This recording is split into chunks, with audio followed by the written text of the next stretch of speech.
My name is Frink. I'm an underwater photographer. I've lived in Key Largo since 1978. I've had an underwater photo studio there. I travel a great deal, but Key Largo is my home, and I always enjoy the opportunity to jump in the water here as well. I was in graduate school in California, and I got certified as a diver there in the kelp forest. And a buddy of mine in a class said, you know, there's a place on the east coast of the United States. It's a place called the Florida Keys. And in this place, they have water that's 100 foot in clarity, and they have coral reefs, and the water temperature, it can be 84 degrees.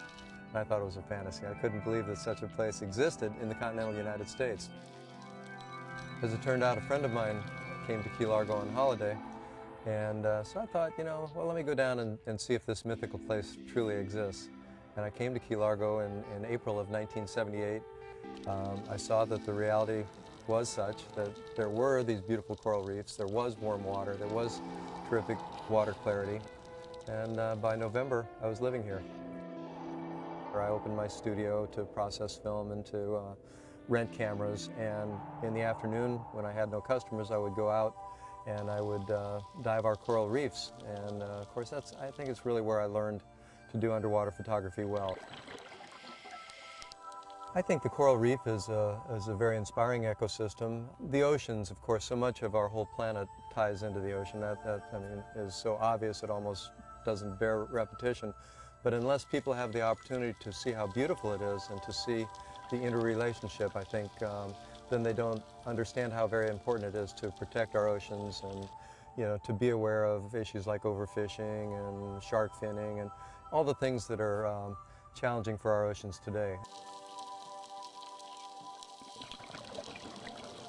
There's a lot of places that I go right now that have, they have better water clarity. They probably have more dramatic walls. You know, it's just a function of their geography, their geology.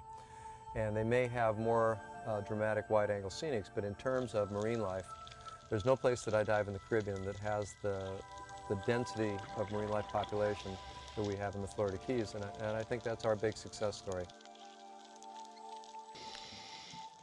A lot of people come to Key Largo because they want to experience the Spiegel Grove, and while they're here, they get to experience, you know, all the other dive sites that we have. They're going to go to Molasses, they're going to go to probably dive French Reef. The second dive is off in the Benwood, which is a World War II shipwreck.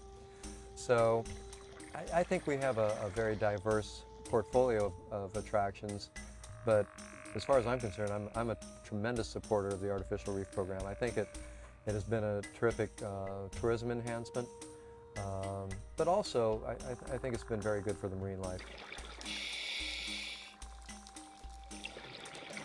I don't get to dive every day of my life. It's very special when my business takes me underwater, and it happens pretty often. I'm very lucky like that. I'm a director of photography for Scuba Diving Magazine, so that puts me on assignment quite often.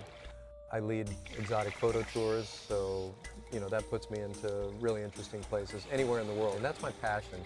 It's about the challenges of trying to capture, you know, something new. That's always good, but even if it's not new, even if it's a queen angelfish, I mean, I can't tell you how many queen angelfish I've photographed in my life, but there's always the opportunity to do it better or different or new, or, you know, maybe get a fish that's willing to come a little closer, or maybe I can make my approach a little less threatening for that animal. So these are kind of the zen and the art of fish photography things that keep me passionate about what I'm doing. It's always possible to do it better.